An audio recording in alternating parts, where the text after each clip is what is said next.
Hello guys, welcome to Daily Current Affairs Entries and Program from Team Enlight. Today we'll be looking into three topics. The first topic concerns energy efficiency. There has been a news regarding energy efficiency in the context of Indian Cooling Action Program. So we'll be looking at government initiatives in this context and also the main perspective that we have to be prepared from this topic.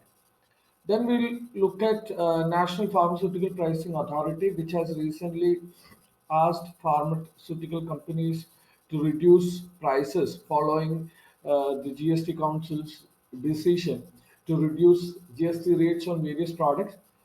We'll also be looking into drugs prices control order and the key provisions in it. Then we'll be looking into Deep Ocean Mission. What are the key points, key programs under it? And UNCLOS, United Nations Convention on Law of Seas, and the three important bodies under UNCLOS. Okay, let's get a move on. Okay, so the first topic that we are discussing for the day concerns energy efficiency. Energy efficiency was in news regarding Indian Cooling Action Plan.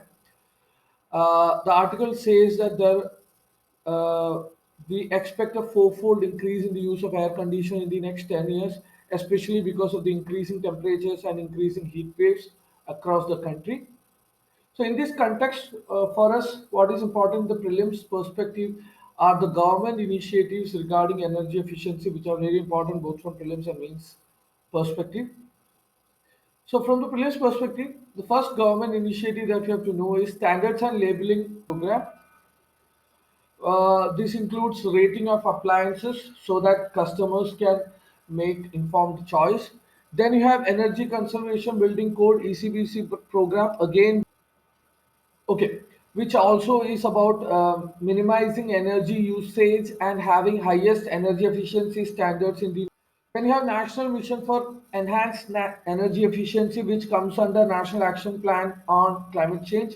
There are four main initiatives: PAT scheme, Market Transformation for Energy Efficiency Financing Platform, Framework for Energy Efficient Economic Development. Okay, so we'll look into each of these one by one. PAT scheme is basically and trade scheme perform, achieve, and trade scheme. Basically means you have to save energy using energy efficiency mechanism to receive energy saving certificates. So these energy saving certificates can then be traded in market.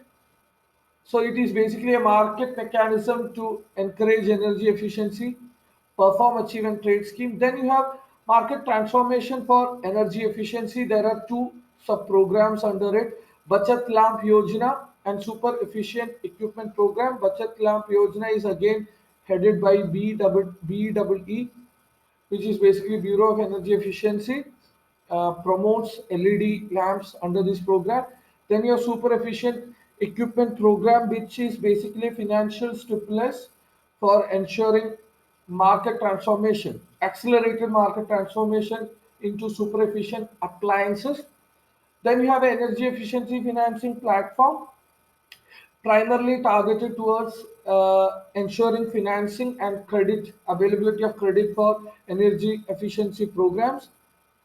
Under Framework for Energy Efficient Economic Development, the first one is Partial Risk Guarantee Fund for Energy Efficiency, whereby commercial banks are provided a partial risk guarantee for funding into energy efficiency programs.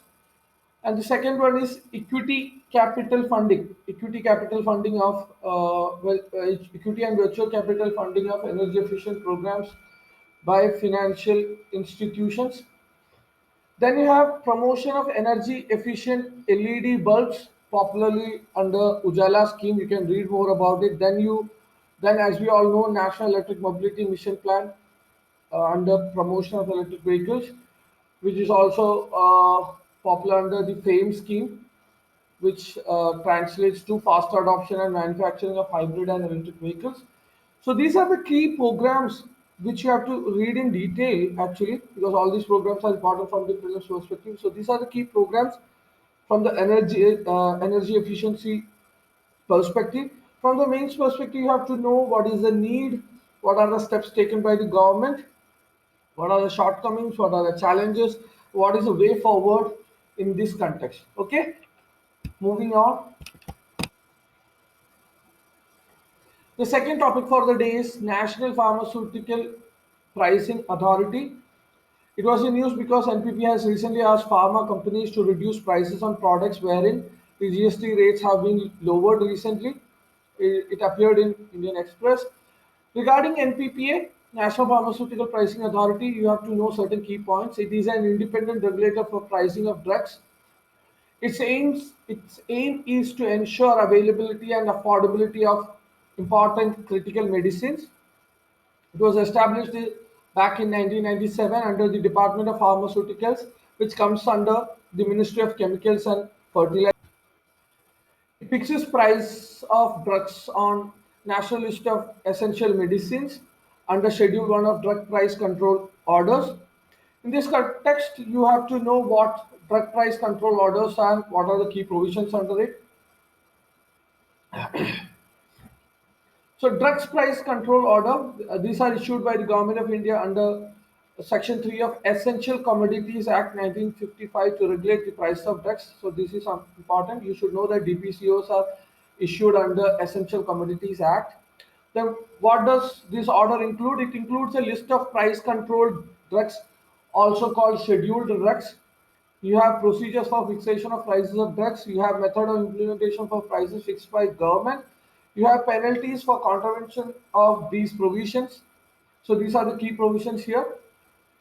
From the mains perspective, you should also know importance of regulation of prices of medicine and how they are done, how the pharma companies are regulated, problems, way forward.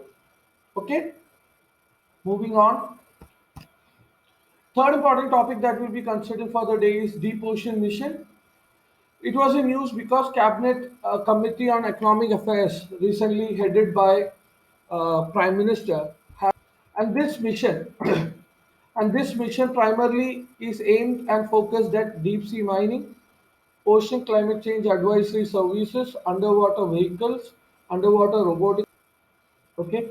It envisages the creation of a deep ocean manned submersible vehicle, an important technological undertaking to explore deep sea mining possibilities and to enable India to develop capabilities to exploit resources in the Central Indian Ocean basin. It also envisages integrated mining system for PMN, which is polymetallic nodules, which are basically porous nodules with various precious metals, including manganese, iron, nickel, cobalt, lead, cadmium, etc. Then you should know about United Nations Convention on the Law of Seas. It is an international convention stipulating state jurisdiction in maritime space. It has three bodies under it primarily. The first one is International Seabed Authority, regulation of the exploration, which is responsible for the regulation of the exploration and exploitation of the mineral resources of the oceans. Then you have the International Tribunal for the Law of the Seas, basically the judicial body responsible for adjudicating disputes arising out of this convention. Then you have the Commission on the Limits of Continental Shelf, which is responsible for establishing the outer limits of the continental shelf beyond 200 nautical miles. Another important thing about UN clause is the definition of maritime zones, which you can read more about. I'll just say about it in brief. The maritime zones include internal waters, terrestrial waters, contiguous zone. Then you have exclusive economic zone and high seas. So these are the key maritime zones. You can read more about it. Maritime zones are defined by UN clause. So these are the important things, provisions that. So that's all for today. With more news.